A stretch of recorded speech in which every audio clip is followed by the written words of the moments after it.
પછી કે મને મેં તને ડિપ્રેશન એ તને ખબર પડે છે ને, એ કે હું ડિપ્રેશનમાં છું. મેં તને કોઈ ડિપ્રેશન નથી. તું આજથી નક્કી કરી લે કે હું મહિનાની 2 ટૂરમાં તમારી ભેગી આવીશ.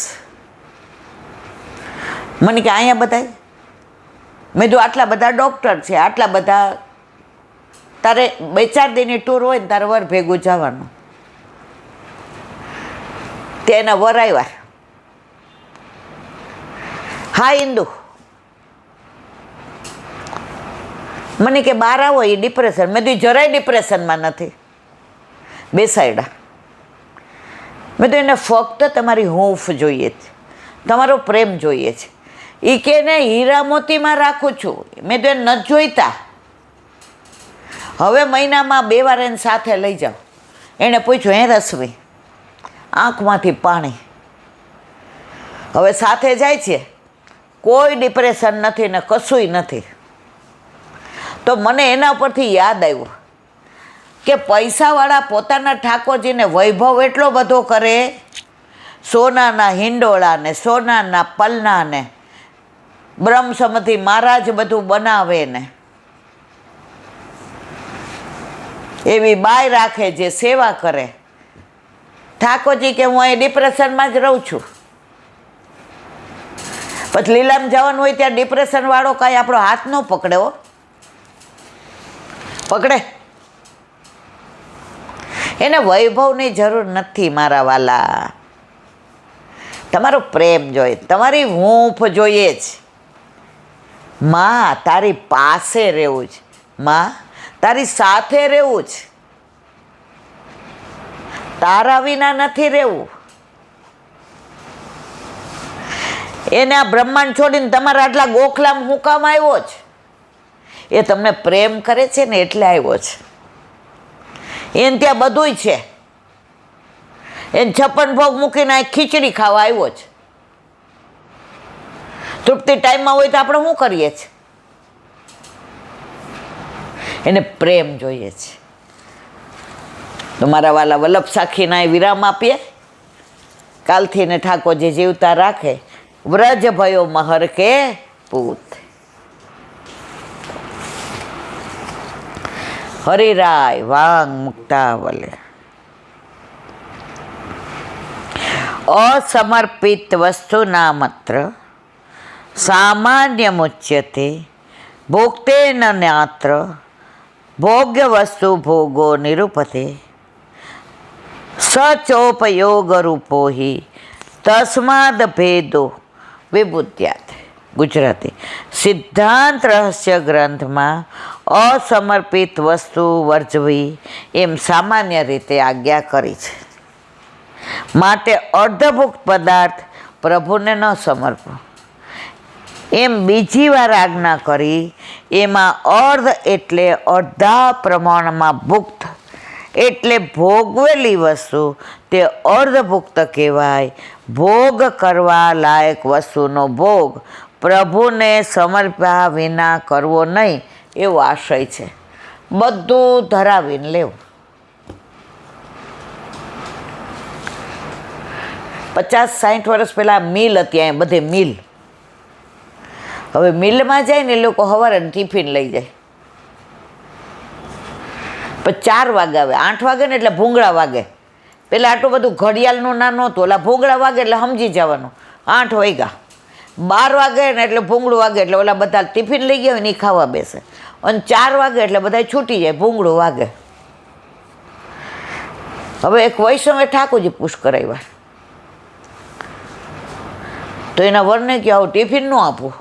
એ કે કાં? એ કે 8 વાગ્યામાં દાળ ભાત રોટલી ને શાક ને કેવી રીતે કરું? હવે તમારું 7:30 હવે ક્યાંના ક્યાંય જતા હોય. હવે બાપુનગર રહેતા હોય ને આમ જતા હોય, આ બાજુ રહેતા હોય એટલે 7 વાગે ઘરે જ નીકળવું પડે. એ કહે તમારે 4 વાગે આવીને જમવાનું. હવે અસમર્પિત લેવાય નહીં. એટલે સવારના ચા પીને એક ભાખરી ખાઈને જાય, રાતની પડી હોય પ્રસાદી. હવે 2-3 મહિનામાંથી ભાઈનું વજન 4-5 કિલો ઉતરી ગયું. પછી જે ને ત્યાં દંડવત કરવા ગયા. એ કે મૂળજી કાં આવો થઈ ગયો તને કાંઈ? એ કે ના ના કાંઈ નહીં. કે તું કે. જેને ખબર પડી ગઈ વલ્લભ કુળનું સામર્થ્ય છે આજની તારીખમાં છે. મૂળજી શું છે?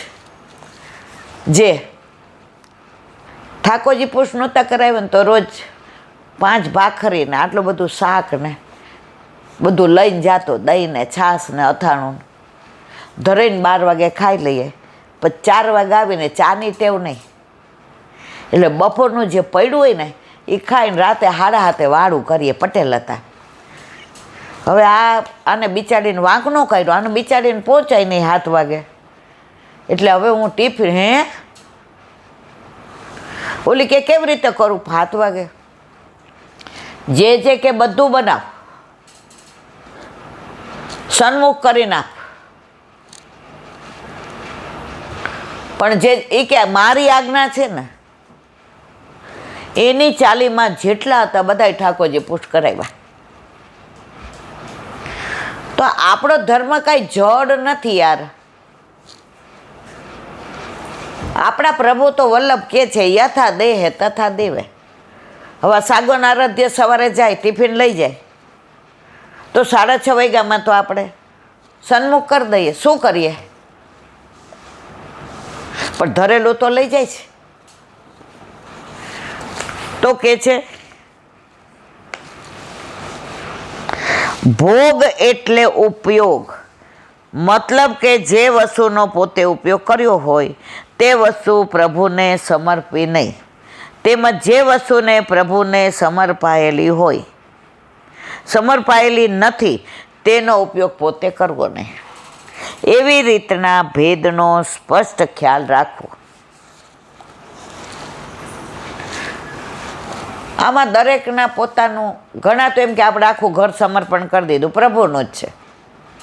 હવે સૌરાષ્ટ્રમાં 2 ગેસ હોય, 2 ભંડાર હોય, 2 રસોડા હોય. આપણે જેટલી જગ્યાએ ગયા ત્યાં. હવે અહીંયા એક રસોડામાં રહેતા હોય કેવી રીતે જુદા ભંડાર રાખે? હવે નાનું ફ્રીજ હોય બિચારાને, ઉપરની પ્રસાદી નીચેની સામગ્રી. તો જેવો દેશ એવી રીતે રહેવું પડે. હમણાં સૌરાષ્ટ્રના 8-10 વૈષ્ણવ આવ્યા. તમારે ભંડાર ક્યાં? ઈલાબેન અમારે મેં તો આ ભંડાર એક જ. હાય મેં તો અમે તો આમાં જ રહીએ છીએ. અમારે તો દૂધ ઘરનું જુદું, બાલ ઘરનું જુદું ને સખડીને મેં તમને વંદર. એની વહુ તરત બોલી, અમે જ મમ્મીને કહીએ તમે ત્યાં છો ત્યાં સુધી, પછી આ બધું અમારાથી કાંઈ થવાનું નથી. અમે નોકરી કરીએ કે આ. મેં તો સાંભળો, સગવડ છે કરો, અતિ ઉત્તમ છે. પણ જે 1 રૂમ રસોડામાં રહીએ કે 2 રૂમના ફ્લેટમાં રહેતું હોય અમદાવાદમાં, બોમ્બેમાં કે કલકત્તા કે બેંગ્લોરમાં, ને અમારા વાલા શક્ય નથી. પહેલાં કૂવાનું પાણીનું કહેતા હતા, અત્યારે નળની હા પાડે છે. પહેલાં ઘરે બધાય દળતા હતા, હવે ગાય છાપ બેસન સોજી ક્યાં નહીં ઘરે થાય જ ના. ગાય બધાયના ઘરે જ, બહારનું દૂધ.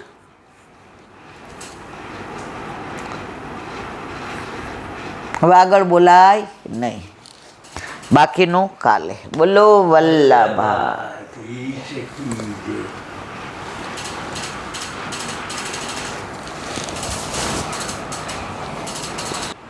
શ્રી વલ્લભાધીશ. સુબોધિનીજીનું પાન વલ્લભ કરાવે તો થાય, અને સ્પર્શ કરવો આપણા બસની વાત.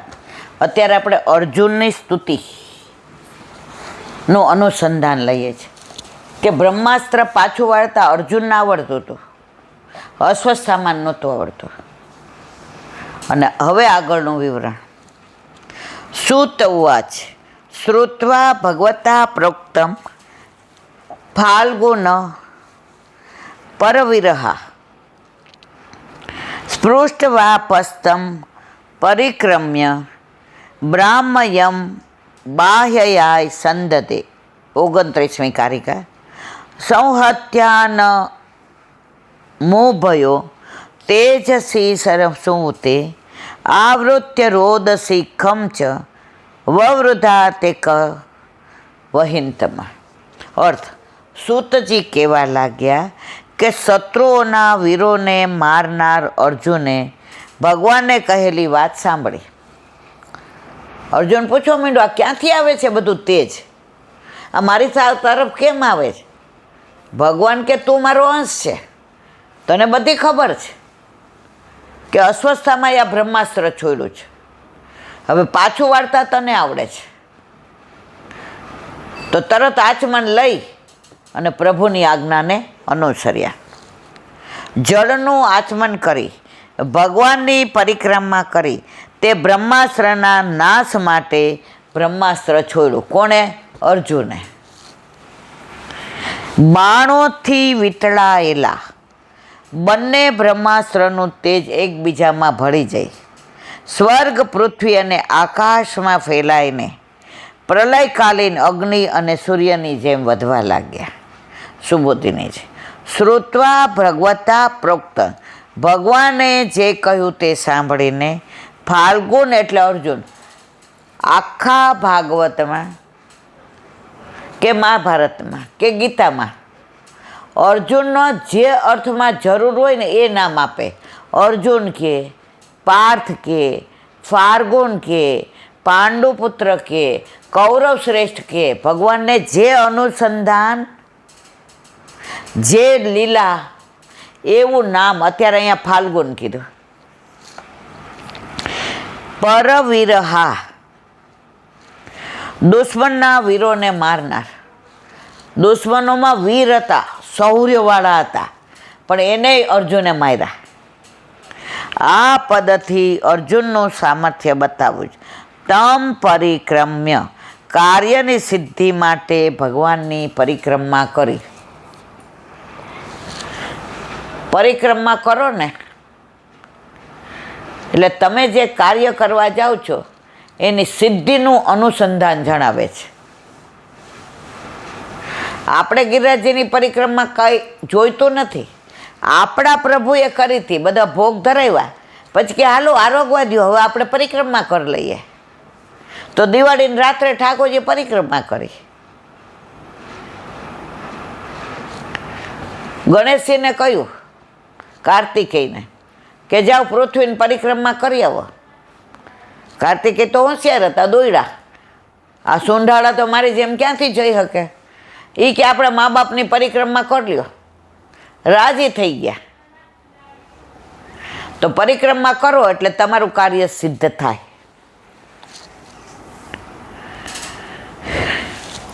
આ બ્રહ્માસ્ત્ર અશ્વત્થામાના બ્રહ્માસ્ત્રની નિવૃત્તિ કરનારો છે. પણ અશ્વત્થામાને મારવા માટે જો ધારત તો અશ્વત્થામાને મારત. પ્રભુ સાથે હોય ને અયોગ્ય કાર્ય ક્યારેય ન કરવા દે. 5 પોતાના પુત્રને મારી નાખનાર અર્જુન, અશ્વત્થામાને અર્જુન ધારત તો ત્યાં જ પતાવી દેત. પણ દ્રૌપદી પાસે લઈ આવ્યા અને દ્રૌપદીએ કેટલું સરસ કીધું કે આ તમારો ગુરુપુત્ર છે, જેની પાસે આ વિદ્યા શીખા. આજે મારા જેવી માં મારા પુત્ર ગયા તો વલોપાત કરે છે, મારે 5 પતિ છે તોય. તો આની માને તો પતિ નથી, દ્રોણ તો પહેલાં પહોંચી ગયા. હવે એકલો અશ્વત્થામા જ છે, એને તમારે મારવો છે, બ્રહ્મ હત્યા લેવી છે? ના ના ના ના, મૂંચ છોડી દો, છોડી દો. આવશે આગળ બધું.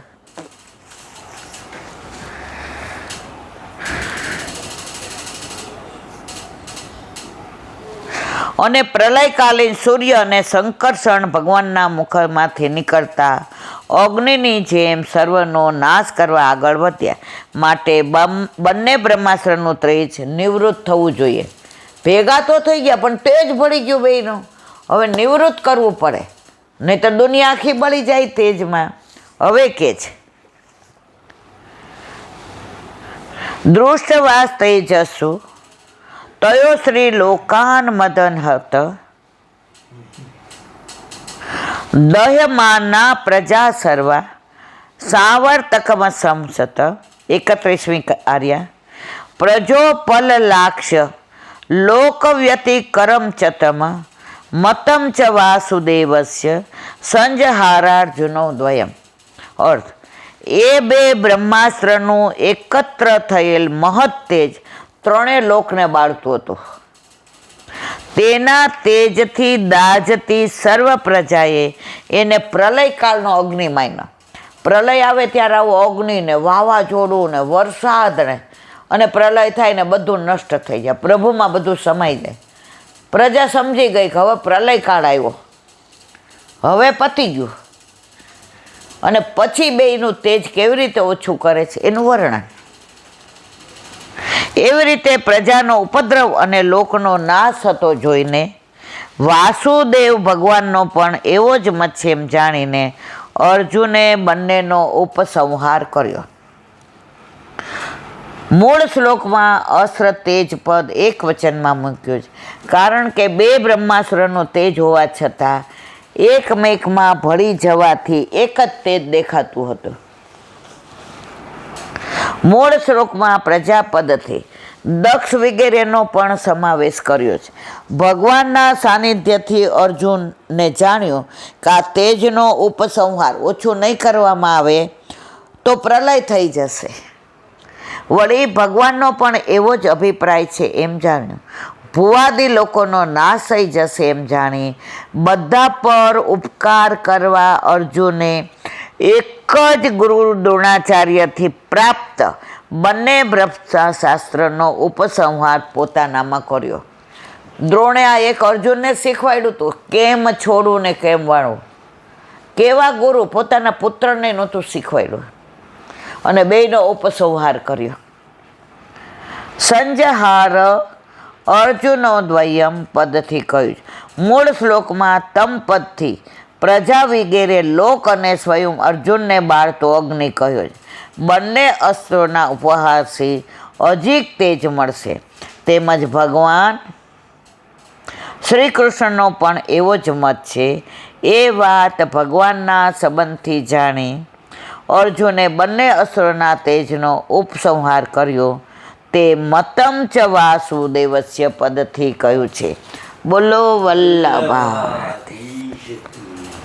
શ્રીમદ ભાગવત અને મારા ગુરુદેવને દંડવત પ્રણામ કરું છું. चंद्र सरोवर पे सूरदास जी के द्वार पे मेरा दंडवत प्रणाम। सुरभि कुंड पे परमानंदास जी के द्वार पे मेरा दंडवत प्रणाम। जमुनावता पे शंकर स्तन कुंड पे कोमलदास जी के द्वार पे मेरा दंडवत प्रणाम। बिच्छू कुंड पे कृष्णदास जी के द्वार पे मेरा दंडवत प्रणाम। कदम खंडी पे गोविंद स्वामी के द्वार पे मेरा दंडवत प्रणाम। मानसी गंगा पे नंददास जी के द्वार पे मेरा दंडवत प्रणाम। अप्सरा कोट पे चित्त स्वामी के द्वार पे मेरा दंडवत प्रणाम। रुद्र कोण पे छत्रभुदास जी के द्वार पे मेरा दंडवत प्रणाम। व्रज विलास व्रजनी गोपिकाओं ने मारा दंडवत प्रणाम। हे वल्लभ, સવારથી અત્યાર સુધી સેવા સ્મરણ સત્સંગ જે પણ તે કરાવ્યું તે તારે ચરણારવિંદમાં સમર્પણ કરું છું. ભૂલ અપરાધ થઈ હોય તો ક્ષમા કરજો. બોલો વલ્લભાધીશ કી જય. દ્રઢ ચરણ કેરો ભરોસો દ્રઢ ચરણ કેરો શ્રી વલ્લભનક ચંદ્ર છટાવીન તબ જુગ માય અંધેરો ભરોસો દ્રઢ ચરણ કેરો साधन और नहीं कली में जासो सूर का कहे त्रिविध आंधरो અમોલ કો ચેરો ભરોસો દ્રઢઈ ન ચરણ દ્રઢઈ ન ચરણ દ્રઢઈ ન ચરણ કેરો. શ્રી વલ્લભાધીશ કી જય. આજનો આ સત્સંગ મારા વલ્લભના ચરણારવિંદમાં સમર્પણ કરું છું. ભૂલ અપરાધ થઈ હોય તો ક્ષમા કરજો. આ મારા વલ્લભની વાણી અને ભૂલો હોય મારી. બોલો વલ્લભાધીશ કી જય. જન્માષ્ટમીની સર્વે વૈષ્ણવને ખૂબ ખૂબ વધાય, ખૂબ ખૂબ વધાય, ખૂબ ખૂબ વધાય. બધાય વૈષ્ણવને જાજા કરીને જય શ્રી કૃષ્ણ.